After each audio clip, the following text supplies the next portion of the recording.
So హిగురుమా deadly sentencing ని activate చేస్తుంటాడు కదా, అప్పుడే యూజీ అయితే యాక్టివేట్ అయ్యేదానికంటే ముందే అటాక్ చేద్దామని అనుకుని స్పీడ్ గా వెళ్లి హిగురుమా పై పంచ చేద్దామని అనుకుంటాడు కానీ చేయలేకపోతాడు. అండ్ అప్పుడే హిగురుమా అయితే ఈ ప్లేస్ లో వైలెన్స్ నిషేధించబడింది, అది నువ్వైనా సరే నేనైనా సరే ఇద్దరం చేయకూడదు అని చెప్తాడు. అప్పుడే లైక్ అక్కడ ఒక కోర్ట్ లాగా సెటప్ అవుతుంది, like as usual normal courts లో ఎలా ఉంటుందో అలానే. ఇంకా హిగురుమా వెనకాల ఓ షికిగామి ఉంది కదా, అదే దీనికి జడ్జ్. సో ఆ షికిగామి అయితే యూజీని మాజీ బేగస్ పార్లర్ కి 18 ఏళ్ళు నిండక ముందే వెళ్ళాడు అని అక్యూజ్ చేస్తుంది. పాపం యూజీ రియాక్షన్ చూడండి దీనికి. ఇంకా యాక్చువల్లీ జడ్జ్మెంట్ కి డొమైన్ లో ఉండే వాళ్ళ గురించి ప్రతిదీ తెలుసు, కానీ ఆ ఇన్ఫర్మేషన్ ని హిగురోమాకి అది షేర్ చేసుకోదు. సో అందుకని కోర్టులో ఎలాగైతే ఆర్గ్యుమెంట్స్ జరుగుతాయో ఇక్కడ కూడా అలానే జరుగుతుంది. అండ్ ఎవిడెన్స్ అండ్ ఆర్గ్యుమెంట్స్ ని బట్టి జడ్జ్మెంట్ డిసైడ్ అవుతుంది. సో అందుకని హిగురోమా అయితే ఓ ఎన్వెలప్ ని ఇస్తాడు. అండ్ అది యాక్చువల్లీ హిగురోమాకి దొరికింది కాదు, జడ్జ్మెంట్ ఇచ్చింది. కానీ దానివల్ల 100% పనిష్మెంట్ దొరుకుతుందని చెప్పలేము. యూజీకి కూడా ఎక్స్ప్లెనేషన్ చేసుకోవడానికి ఒక ఛాన్స్ దొరుకుతుంది, దాన్ని సద్వినియోగపరుచుకోవాలంతే. ఇంకా యూజీ అయితే అప్పుడే హిగురుమాపై సమ్ కైండ్ ఆఫ్ బ్యాడ్జ్ ఉండేది చూసి ఇతను డిఫెన్స్ లాయర్ ఉండాలి,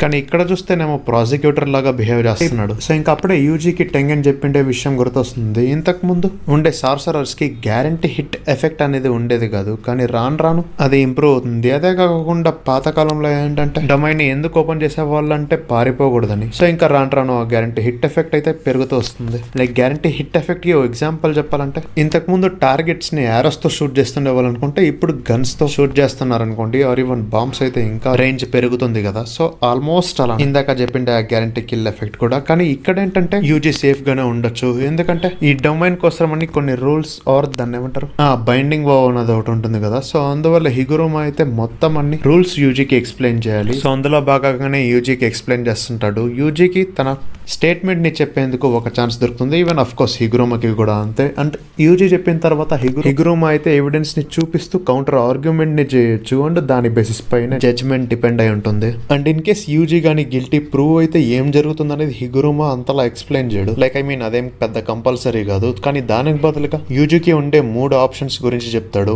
ఒకటి సైలెంట్ గా ఉండొచ్చు, రెండోది కన్ఫెస్ చేయొచ్చు, ఆర్ థర్డ్ వన్ తిరస్కరించచ్చు. అండ్ తిరస్కరణలో కూడా ఫాల్స్ స్టేట్మెంట్స్ ఉండొచ్చు. మరి అంతే కదా, అందరూ నిజమే చెప్తాం, మరి ఈ ట్రయల్స్ కోర్టు ఇవంతా ఎందుకు. సో ఇంకా యూజీ ఏం చేద్దామా అని ఆలోచిస్తాడు. యాక్చువల్లీ యూజీ ఆ పార్లర్కి వెళ్ళాడు, అక్కడ గేమ్స్ ఆడాడు, డబ్బులు గెలిచాడు, కానీ చార్జెస్ ఆర్ పనిష్మెంట్ నుంచి తప్పించుకోవడానికి అబద్ధం చెప్పాలా అని ఆలోచిస్తాడు. అండ్ యాక్చువల్లీ హిగురుమా దగ్గర ఉండే ఎన్వెలప్ దాంట్లో ఏముందనేది అస్సలు తెలీదు. సో ఇన్ కేస్ ఆ ఎవిడెన్స్ గానీ ఆ పచింకో పార్లర్ కి వెళ్ళినట్లుగా నిరూపించలేకపోతే తను సైలెంట్ గా ఉండొచ్చు ఆర్ నో చెప్పొచ్చు. సో సెకండ్ సినారియోలో ఏంటంటే తను ఇన్ కేస్ లోపలికి వెళ్ళానని నిరూపించగలిగితే టాయిలెట్ కి వెళ్ళానని చెప్పొచ్చు, కానీ అది మరి కొంచెం సిల్లీగా ఉంది. అండ్ అటువైపు ఆర్గ్యుమెంట్ కూడా చాలా స్ట్రాంగ్ గా ఉండే ఛాన్స్ ఉంది. ఇక థర్డ్ సినారియోలో ఏంటంటే లోపలికి వెళ్ళడంతో పాటు ఈవెన్ గేమ్స్ కూడా ఆడాడని నిరూపిస్తే ఇక యూజీ కథ అంతే. సో అందుకని ఏమైనా కన్ఫెస్ చేద్దామా అని ఆలోచిస్తాడు, కానీ ఈ కోర్టు తక్కువ పనిష్మెంట్స్ ఇస్తుందా లేదా సివియర్ పనిష్మెంట్స్ ఇస్తుందా అనేది తెలీదు. సో అందుకని థర్డ్ ఆప్షన్ ని విసిరి పాడదొబ్బేసి సెకండ్ సినారియోని పిక్ చేసి అదే వాష్రూమ్ కి వెళ్ళా అని చెప్తాడు. దానికి హిగురుమా అప్పుడే ఎన్వెలప్ ని ఓపెన్ చేస్తాడు. అండ్ అందులో నుంచి ఓ ఫోటోని బయటికి తీస్తాడు. అందులో యూజీ ఓ ఏటీఎం మిషన్ దగ్గర నిల్చొని ఉండేది ఉంటుంది. అంటే ఈ గేమ్స్ ఆర్ పార్లర్ కి రిలేటెడే కాదు, కానీ ఇక్కడ ట్విస్ట్ ఏంటంటే ఇప్పుడు యూజీనే లోపలికి వెళ్ళి అని ఒప్పుకున్నాడు. సో మరి లోపలికి వెళ్ళి డైరెక్ట్ గా ఏటీఎం మిషన్ దగ్గరికి రాడు కదా, గ్యారంటీగా ఆడే ఉంటాడు. సో అందుకనే హిగురుమా ఆర్గ్యుమెంట్ ని ముందు పెడతాడు. ఇంకా యూజీ అయితే మూసుకొని థర్డ్ ఆప్షన్ చూస్ చేసుకొని ఉంటే బాగుండేదేమో అని అనుకుంటాడు. సో ఇంకా ఇప్పుడు ఇలా హిగురుమా అయితే తన ఆర్గ్యుమెంట్ ని ఎండ్ చేస్తాడు. అండ్ జడ్జ్మెంట్ అయితే ఫైనల్ గా ఇచ్చే డెసిషన్ ఏంటంటే యూజీ గిల్టీనే అని. అండ్ దానికి పనిష్మెంట్ గా యూజీ పైన కన్ఫిస్కేషన్ ని విధిస్తారు. అంటే ఏంటంటే కర్సెట్ టెక్నిక్ ని తీసుకుంటేసేయడం. కానీ ఇక్కడ యూజీకి కర్సెట్ టెక్నిక్ లేదు కాబట్టి కర్సెట్ ఎనర్జీని యూజ్ చేసే ఎబిలిటీని తీసుకుంటుంది. సో ఆ తర్వాత వీళ్ళు నార్మల్ వరల్డ్ కి వచ్చేస్తారు. ఇంకా వెంటనే యూజీ పైన సుత్తిని విసిరేస్తాడు. అండ్ అలానే పరిగెట్టుకుంటూ వస్తుంటాడు. సడన్ గా తన సుత్తిని మళ్ళీ రప్పించి దాన్ని పెద్దది చేసి దాంతో యూజీ పైన దాడి చేస్తాడు. అండ్ యూజీకి ఎక్కువగా నొప్పేస్తుంటుంది. సో ఈవెన్ తనకి అర్థమయ్యే విషయం ఏంటంటే ఎప్పుడు ఎక్కడి నుంచి అయినా సరే హిగురుమా ఆ సుత్తిని తీసుకురాగలడని. ఇంకా హిగురుమా అయితే నువ్వు చాలా స్ట్రాంగ్ అన్నట్లుగా యూజీకి చెప్తాడు. యూజీ అయితే నేను ఇది చాలా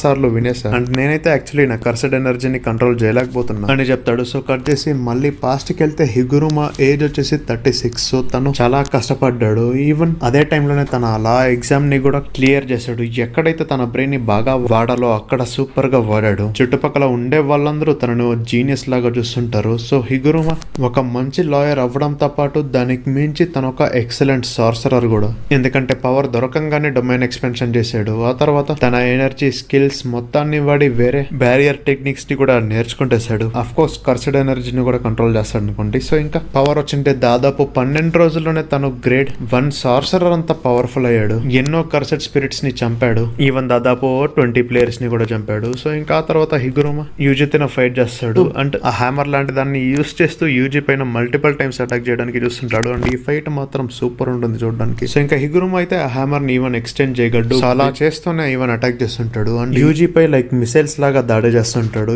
యూజీ ఎలాగోలాగా చాలా కష్టపడి వాటి నుంచి ఎస్కేప్ అవుతుంటాడు. సో ఇంకా హిగురుమా అయితే నువ్వు నీ కర్సెడ్ ఎనర్జీని యూజ్ చేయలేకపోతున్నావా అని అడుగుతాడు. దానికి యూజీ అవును అని చెప్తాడు. ఇంకా యాక్చువల్లీ ఇంతకు ముందు చెప్పా కదా కన్ఫిస్కేషన్, అది కొంత టైం వరకు ఉంటుంది. సో అయినా సరే ఇప్పుడు యూజీ ఇప్పటిదాకా తట్టుకున్నాడు అంటే అతని బాడీ మామూలుది కాదు, చాలా స్ట్రాంగ్ గా ఉంది. యూజువల్ గా ఎవరైనా సార్ కర్సెడ్ టెక్నిక్ ని కోల్పోతే చాలా వీక్ అయిపోతాడు. కానీ ఇక్కడ డైరెక్ట్ గా కర్సెడ్ ఎనర్జీనే లేపేశారు. సో మరి ఇంకా ఎంత దారుణమైన పొజిషన్ లో ఉండిండాలి కదా. కానీ యూజీ అయితే అలా లేకోకుండా ఫైట్ చేయడానికి చూస్తున్నాడు. ఇంకెవరైనా ఉంటే ఇప్పటికే చచ్చుండేవాళ్ళు. అండ్ ఇంకా అందుకనే యూజీతో ఇంకా చాలా సీరియస్ గా ఫైట్ చేయాలి, తన మొత్తం పవర్ ని యూజ్ చేయాలి. సో ఇంకా మళ్ళీ హిగురుమా యూజీ పై దాడి చేస్తుంటాడు. యూజీ అయితే డైరెక్ట్ గా స్టేజ్ మీద వచ్చి పడతాడు. అక్కడే ఉండే బాత్ టబ్ తో హిగురుమా పై యూజీ దాడి చేస్తాడు. కానీ హిగురుమా దాన్ని బద్దలు కొట్టుకుని మరి వచ్చి సుత్తిని పెద్దది చేసి యూజీ పై దాడి చేస్తాడు. అండ్ యూజీ ఏమో ఆ సుత్తి కింద నలిగిపోతుంటాడు. అయినా కానీ తన సాయశక్తిలో ఏదో ఒకటి చేయడానికే ప్రయత్నిస్తుంటాడు. హిగురుమా దీన్ని చూసి షాక్ అవుతాడు. ఇంకా యూజీ అయితే దీని నుంచి ఎలాగైనా బయటపడాలి అని ఆలోచిస్తూ హిగురుమాకుండే డిసడ్వాంటేజ్ గురించి తలుచుకుంటుంటాడు. అండ్ అప్పుడే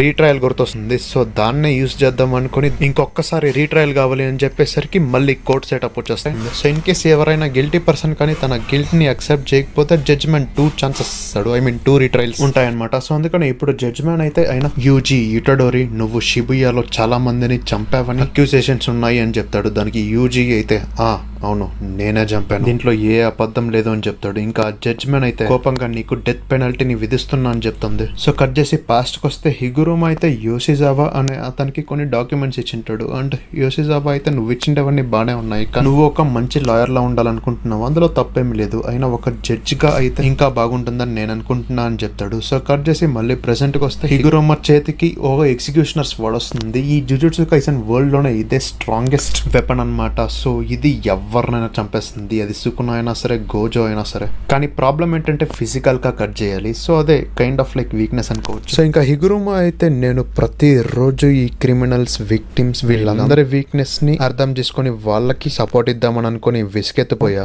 అండ్ ఇప్పుడేమో అందరూ చాలా వీక్ అండ్ అగ్లీ అనే ఫేస్ కి వచ్చేసారు. అంటే నీలాగా మంచోట్లాగా మారడానికి ట్రై చేస్తున్న వ్యక్తి పైన కూడా హోప్స్ వదులుకున్నా అంతా చుట్టూ చీకటి ఉన్న చోట జస్ట్ ఏదో లైట్ గా మాత్రం వెళ్తూ ఉంటే ఏం ప్రయోజనం అని చెప్తాడు. అండ్ ఇంతకు ముందు జడ్జి గా అవుతావా అని అడిగిన దానికి హిగురుమా ఏం చెప్పాడంటే నాకు అవ్వాలని లేదు, నాకు ప్రమోషన్స్ అంటే పెద్దగా ఇష్టం లేదు, అండ్ ఈ హ్యూమన్ వీక్నెసెస్ కూడా కొన్ని సార్లు అద్భుతాలు చేస్తాయని అనుకుంటుంటాడు. సో హిగురుమాకి ఇవన్నీ ఇప్పుడెందుకు గుర్తొస్తున్నాయంటే యూజీ ది షిగుయా ఇన్సిడెంట్ లో తప్పేం లేదన్న విషయం తనకి తెలుసు. లైక్ అక్కడ మొత్తం పెంట చేసింది సుకునానే అని. అండ్ ఈ ఇన్ఫర్మేషన్ తనకెలా తెలుసు అంటే సబ్మిట్ చేసిన ఎవిడెన్స్ ఓపెన్ చేసే దానికంటే ముందు సార్సరర్ కి షేర్ చేసుకుంటారు. సో ఇంకా హిగురుమా ఎగ్జిక్యూషనర్ బ్లేడ్ తో యూజీ పై అటాక్ చేయడానికి వస్తాడు. కానీ సడన్ గా యూజీని చూసి తన గిల్ట్ ఏం లేదు కాబట్టి తనకేం చేయడు. అండ్ యూజీ అయితే తెలియకోకుండా హిగురుమా పై అటాక్ చేస్తాడు. అండ్ హిగురుమా వెళ్లి దూరంగా పడతాడు. అండ్ హిగురుమా ఏమో ఆ రోజు జరిగిండే దాంట్లో నీ తప్పేం లేదు కదా, మరెందుకు ఇలా చేసావు అని అడుగుతాడు. దానికి యూజీ అయితే లేదు, నేను వీక్ గా ఉండేవాడిని, నా తప్పు కూడా ఉంది, అయినా నువ్వెందుకు నన్ను చంపలేదు అని అడుగుతాడు. దానికి హిగురుమా అయితే